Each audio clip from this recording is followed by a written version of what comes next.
with flying colors. The same was continued in the year 2012 and 2013 also. In 2013 AISSC examination, Kumar Harshal L. Amani topped the school with CGPA 10 out of 10 and followed by Kumari Srishi S. Kodi and Kumari Roja L. Ranchenki, CGPA 9.6. All other classes had 100%. 10th anniversary of our school. We are bringing a school magazine as a result of contribution of teachers and students. I therefore request Shri Samira Somaya to hand over the copy of school magazine to our guest.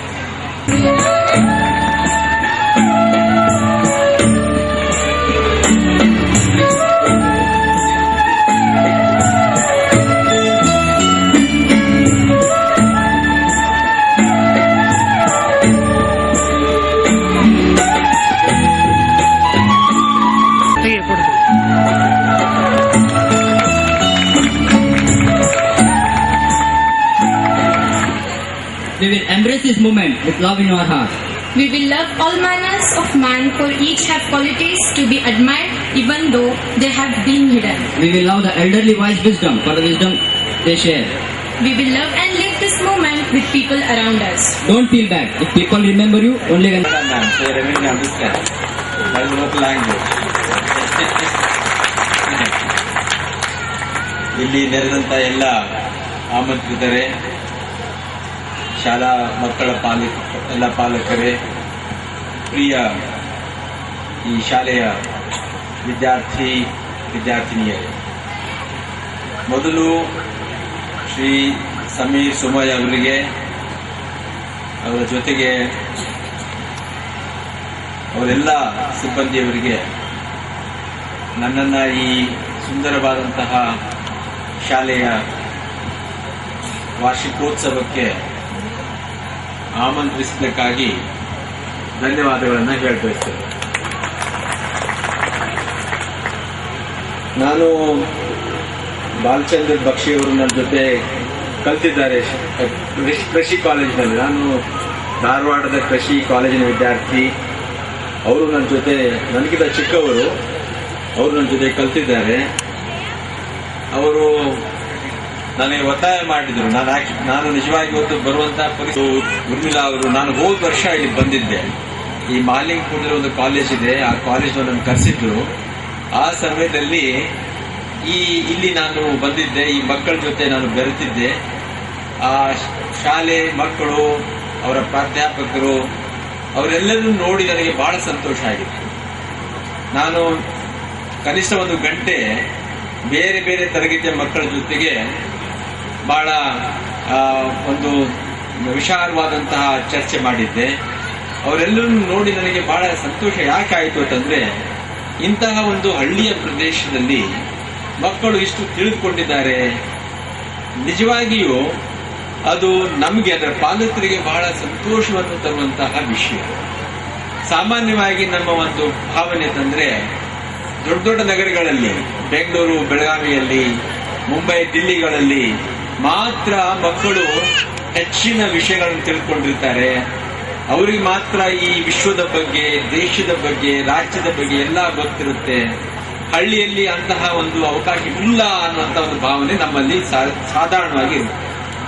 ಆದರೆ ಈ ಮಕ್ಕಳ ಜೊತೆಗೆ ನನಗೆ ಬೆರೆತಾಗ ಅವರಿಗೂ ಕೂಡ ಈ ಪೂರ್ತಿ ವಿಶ್ವದ ಬಗ್ಗೆ, ದೇಶದ ಬಗ್ಗೆ, ನಮ್ಮ ಸಮಾಜದ ಬಗ್ಗೆ ಬಹಳಷ್ಟು ಅರಿತುಕೊಂಡದ್ದು ಅರ್ಥ ಆಯ್ತು.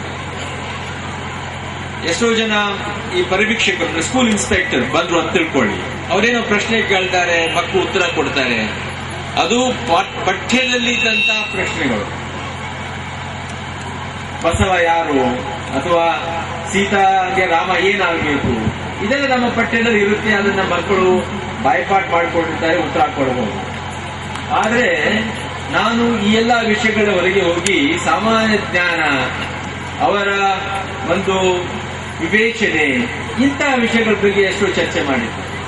ಅದೆಲ್ಲದಕ್ಕೂ ಬಹಳ ಸಮಂಜಸವಾದಂತಹ, ಅರ್ಥಪೂರ್ಣವಾದಂತಹ ಉತ್ತರಗಳನ್ನು ಅವರು ಕೊಟ್ಟಿದ್ದರು. ಆವಾಗ ನನಗೆ ಅನಿಸ್ತು, ಇವತ್ತು ನಮ್ಮ ವಿಶ್ವ ಏನಿದೆ, ನಮ್ಮ ದೇಶ ಏನಿದೆ, ನಮ್ಮ ಸಮಾಜ ಏನಿದೆ, ಅದು ಒಂದಕ್ಕೊಂದು ಸಮ್ಮಿಲನ ಹೊತ್ತಾ ಇದೆ. ಇಲ್ಲಿ ಗೊತ್ತಿದ್ದದ್ದು ದಿಲ್ಲಿಯಲ್ಲಿ ಗೊತ್ತಿರುತ್ತೆ, ನ್ಯೂಯಾರ್ಕ್ ನಲ್ಲಿ ಗೊತ್ತಿರುತ್ತೆ. ಆ ಮಗು ಹೇಗೆ ನ್ಯೂಯಾರ್ಕ್ ನಲ್ಲಿ ಬೆಳೀತೋ ಅದನ್ನೆಲ್ಲ ನಾವು ಅರ್ಥ ಮಾಡ್ಕೊಳ್ಬೇಕು. ಈ ಎರಡನೇ ವಿಷಯ ಅಂತಂದ್ರೆ ಎಲ್ಲ ಪಾಲಕರಿಗೆ ವಿಶೇಷವಾಗಿ ಹೇಳಬೇಕು. ನಮ್ಮ ಹಳ್ಳಿಗಳಲ್ಲಿ, ನಮ್ಮ ದೇಶದಲ್ಲಿ ಒಂದು ಕಲ್ಪನೆ ಏನಿತ್ತು ಮೊದಲು, ಲಕ್ಷ್ಮಿ ಇದ್ದಲ್ಲಿ ಸರಸ್ವತಿ ಇರೋದಿಲ್ಲ, ಸರಸ್ವತಿ ಇದ್ದಲ್ಲಿ ಲಕ್ಷ್ಮಿ ಇರೋದಿಲ್ಲ. ಲಕ್ಷ್ಮಿಗೆ ಮತ್ತು ಸರಸ್ವತಿಗೆ ಯಾವಾಗಲೂ ತಿಕ್ಕಾಟ ಇರುತ್ತೆ ಅಂತ. ಲಕ್ಷ್ಮಿ ಧನಲಕ್ಷ್ಮಿ, ಸರಸ್ವತಿ ವಿದ್ಯಾ ಸರಸ್ವತಿ. ಆದ್ರೆ ಇವತ್ತು ಹೊಸ ಯುಗದಲ್ಲಿ ಸರಸ್ವತಿ ಇದ್ದಲ್ಲಿ ಮಾತ್ರ ಲಕ್ಷ್ಮಿ ಇರಲಿಕ್ಕೆ ಸಾಧ್ಯ. ಯಾಕಂದ್ರೆ ಇವತ್ತಿನ ಯಾವುದೇ ಒಂದು ಕೆಲಸ, ಅದು ವ್ಯಾಪಾರ ಇರಬಹುದು, ಉದ್ದಿಮೆ ಇರಬಹುದು, ಕೃಷಿ ಇರಬಹುದು, ಯಾವುದೇ ಸೇವಾ ಕ್ಷೇತ್ರ ಇರಬಹುದು, ಪ್ರತಿಯೊಂದು ಕ್ಷೇತ್ರದಲ್ಲಿ ಯಾರಿಗೆ ಜ್ಞಾನ ಇದೆಯೋ ಅವರು ಮಾತ್ರ ಹಣ ಗಳಿಸಲಿಕ್ಕೆ ಸಾಧ್ಯ. ಕೃಷಿನೇ ತೆಗೆದುಕೊಳ್ಳಿ, ಆದ್ರೆ ಇವತ್ತು ಇದೇ ಭಾಗದಲ್ಲಿ ನೋಡ್ಕೊಳ್ಳಿ, ಕನಿಷ್ಠ ಈ ಬಾಗಲಕೋಟೆ, ಬೆಳಗಾವಿ ಜಿಲ್ಲೆಗಳನ್ನ ಮತ್ತು ಬಿಜಾಪುರ ಜಿಲ್ಲೆ ನಾವು ಎಲ್ಲ ನೋಡಿದ್ರೆ ಕನಿಷ್ಠ 35-40 ಸಕ್ಕರೆ ಕಾರ್ಖಾನೆ ಕೆಲಸ ಮಾಡ್ತೇವೆ. ಅದೆಲ್ಲ ಹಾಗೆ ಸಾಧ್ಯ. ಯಾಕಂದ್ರೆ ಸಂಪ್ರದಾಯಗಳನ್ನು ಮೈಗೂಡಿಸಿಕೊಂಡು ಹೆಚ್ಚು ಇಳುವರಿ ತೆಗಿತಾ ಇದ್ದಾರೆ.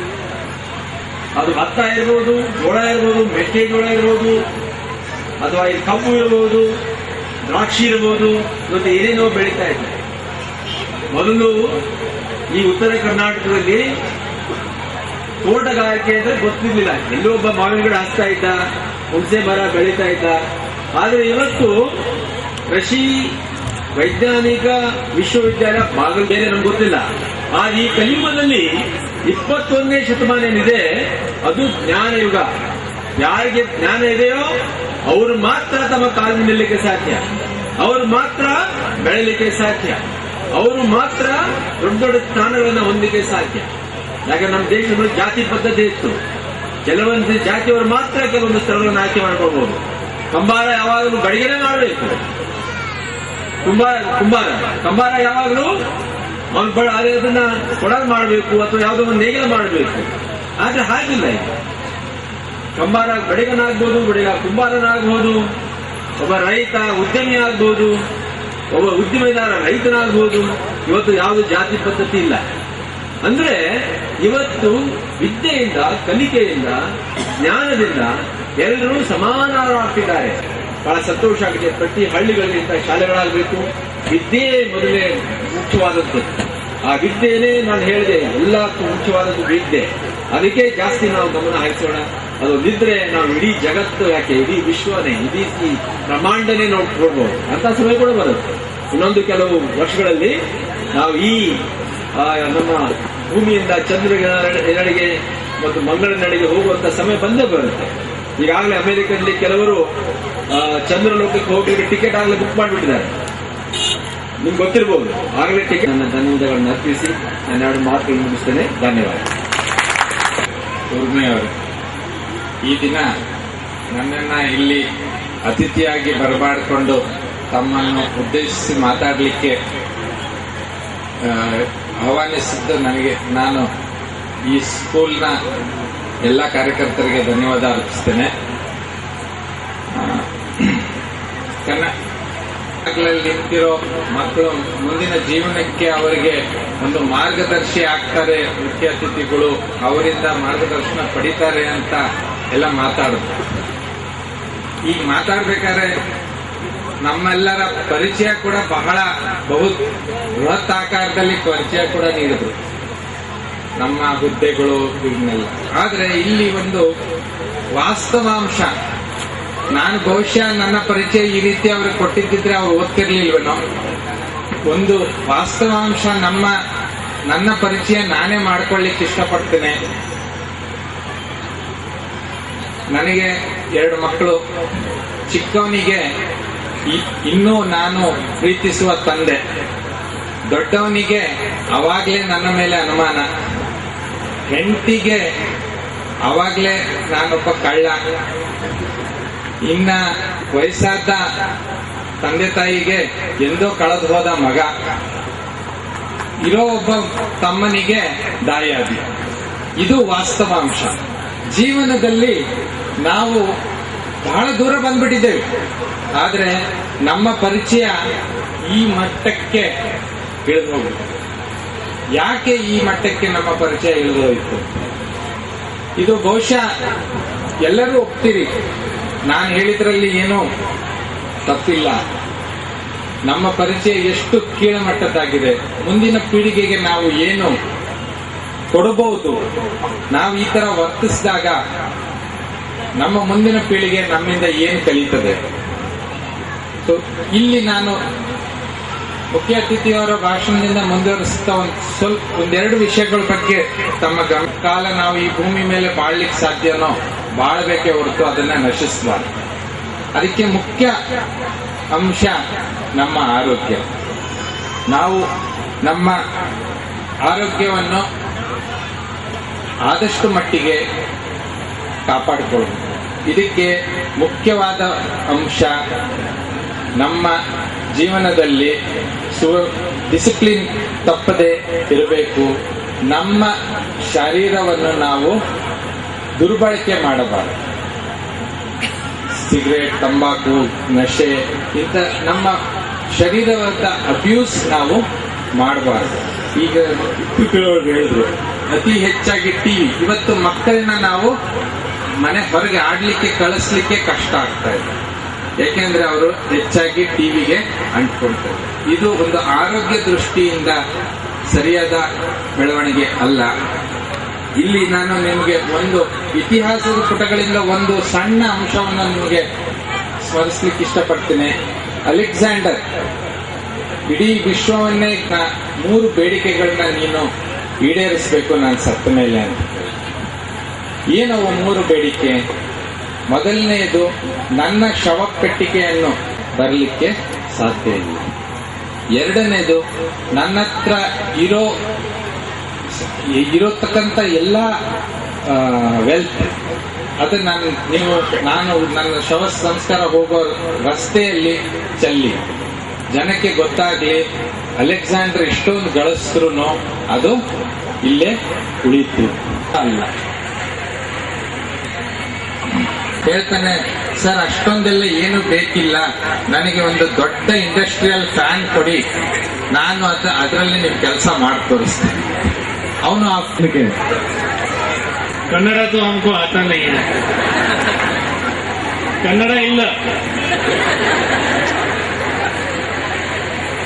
इंग्लिश, हिंदी या कन्नड़ भाषांतर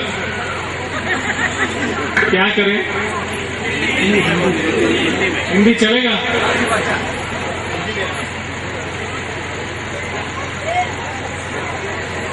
तो 10 साल पहले हमने ये स्कूल का आरंभ किया था.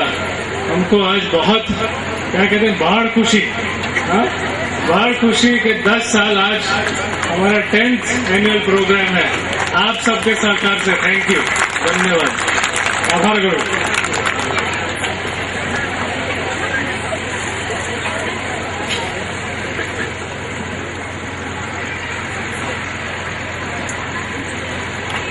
हमारी जो सुमैया विद्या विहार है, हम सोचते हैं कि जो हम विद्या देते हैं वो होलिस्टिक होनी चाहिए. बच्चों को पढ़ना भी आना चाहिए, खेलना भी आना चाहिए और जैसे आध्यात्मिक भी स्तर पे उनकी प्रगति होनी चाहिए. पहले तो पढ़ना सीखना चाहिए. इसीलिए हमारे जो पुस्तकालय है, पुस्तक, संस्कृत पुस्तक, इंग्लिश पुस्तक, गुजराती पुस्तक, मराठी पुस्तक थी. आजकल हम देखते हैं कि बच्चे एक ही भाषा पढ़ने लगे हैं. तो हमारी संस्कृति ऐसी है, इंडिया है, भारत है, हम बहुत भाषा जानते हैं, तो हम सबको आदत ऐसी करनी चाहिए कि हर भाषा की या 2, 3, 4 भाषा का साहित्य हमको पढ़ना चाहिए. ऐसा नहीं कि कन्नड़ एक से लिखा है उस पे हमको पढ़ना चाहिए और मजा लेना चाहिए. दूसरी बात है हैंड्स ऑन लर्निंग करना चाहिए. हमारे अमेरिका से 2 प्रोफेसर आए हुए हैं। एक प्रोफेसर लैरी वॉकर हैं जो आगे खड़े हैं, और एक प्रोफेसर जूली नूची हैं। वो सोच रहे हैं कि किस तरह हमारी साइंस लेबोरेटरी में हम हैंड्स ऑन लर्निंग का प्रयोग करें। Professor Larry walker specially America से हमको किट भेजने वाले हैं, जिस किट का यहाँ पे बच्चे इस्तेमाल करके सीख सकें कि बायो एनर्जी क्या होता है, सस्टेनेबिलिटी क्या होती है। तीसरी बात, मैं 3 दिन पहले हफ्ते पहले महाबलेश्वर में था। तो महाबलेश्वर की एक स्कूल में गया था, तो वहां पे इंग्लिश में बच्चे पढ़ाई रहे थे मेडिसिनल प्लांट्स क्या होते हैं। फिर बोला हाँ शतावरी देती है, हिरडा देती है, अश्वगंधा देते हैं। तो फिर बच्चों को समझना चाहिए कि आसपास में क्या है। आज जो हम स्टडी करते हैं, जो पढ़ाई करते हैं, उसका लोकल संदर्भ क्या है, उसका कॉन्टेक्स्ट क्या है। बहुत बार हम पढ़ते हैं, मेरी बेटी जब सीख रही थी तो नदियों का सीखती है कि क्या चाइना में क्या है, जापान में क्या है, हिमालय में क्या है, लेकिन बंबई में पानी कहाँ से आता है वो सिखाते नहीं है। तो किस तरह से हम सिखाएं कि हमारे जो इर्द गिर्द में क्या है वो कैसे सिखाएं। और फाइनली हम इतना कहेंगे कि स्पोर्ट्स का भी बहुत सीखो, व्यायाम करो, टीवी के पीछे बहुत मत फंसो। अभी मुझे इतना ही कहना था। मैं जानता हूं कि आप अपने बच्चों को देखने आ रहे हैं, हमको सुनने नहीं आए हैं, लेकिन 2 मिनट और लूंगा। अभी हमको दलवाई जी ने कहा कि आप सुमैया विद्या विहार क्या करती है, थोड़ी आप सबको बताएं। तो पहले तो सुमैया विद्या विहार हमारी जो स्कूल है, ऐसे टोटल 8 स्कूल चलाती है। महाराष्ट्र में यहाँ पे 2, महाराष्ट्र में शिरडी के पास 3, दहानू में 1 और एक 4, और बम्बई में 2, टोटल 8। और उच्च शिक्षण के लिए भी हम बम्बई में हमारे 2 कैंपस हैं। वहाँ पे हम education, science, arts, commerce, vocational education, धर्म पे भी पढ़ाते हैं, मेडिसिन, नर्सिंग। हमारे दादा वो भी नगर डिस्ट्रिक्ट में एक छोटे गांव मालूमजार में उनका जन्म हुआ था। जब उनका जन्म हुआ तब उनके माता पिता एक घर को किराए पे लिए थे, एक झोपड़ी को किराए पे लिए थे, बहुत ही गरीब थे। और जब उनकी शादी हुई हमारे दादी के साथ, तब 1 साल के लिए अब मेरी दादी को घर नहीं ले आए, क्योंकि अपने आप को खिला नहीं सकते थे। वो सोचते थे कि 2 आदमी को कैसे खिलाएं। फिर उनके ससुर जी दादी को जबरदस्ती छोड़ गए, क्योंकि उनके गांव में लोग बात कर रहे थे कि शादी के बाद ये कैसा जमाई है जो अपनी, कैसा दामाद है जो अपनी बहू को घर नहीं लेता है। लेकिन बहुत ही काम करने से, बहुत ही परिश्रम करने से, भगवान पे पूरा विश्वास करके उन्होंने बहुत ही सफलता प्राप्त की। लेकिन हर साल मुझे दिवाली में लिखवाते हैं, हर साल का जो रेजोल्यूशन होता है कि द्रव्य संपादन यानी अर्थ, यही हमारा उद्देश्य नहीं है। और एक बार अगर हमको प्राप्ति हुई तो हमारी समतोलता होनी चाहिए, बुद्धि स्थिर होनी चाहिए, और उसका उपयोग समाज का कल्याण और देश के कल्याण में होना चाहिए। और हर वक्त दुश्मनों के प्रति भी सहानुभूति होनी चाहिए। ये हमको हर साल लिखाते थे और आज भी हम लिखते हैं।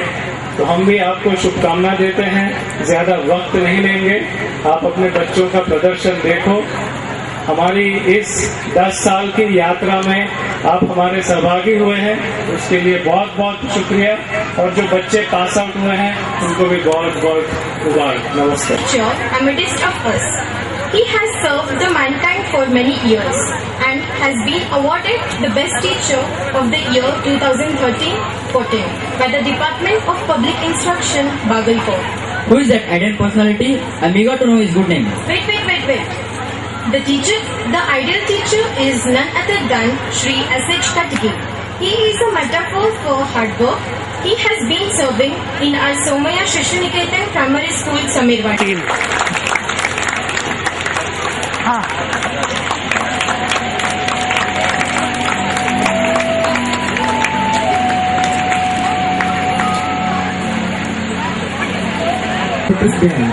We are proud to announce our third batch of class 10 appeared board exam in March 2013 and passed in flying colors with 100% result. In that, Kumar Harshal Armani stood first with 10 CGPA and Kumar Susti Koti stood second along with Roja Ranjini with 9.6 CGPA. Top the school and two students bagged another two special awards. Special merit certificates from CBSE board and Vidya Vihar to Kumar Harshal Armani and IICTS gold medal to Kumar Susti Koti.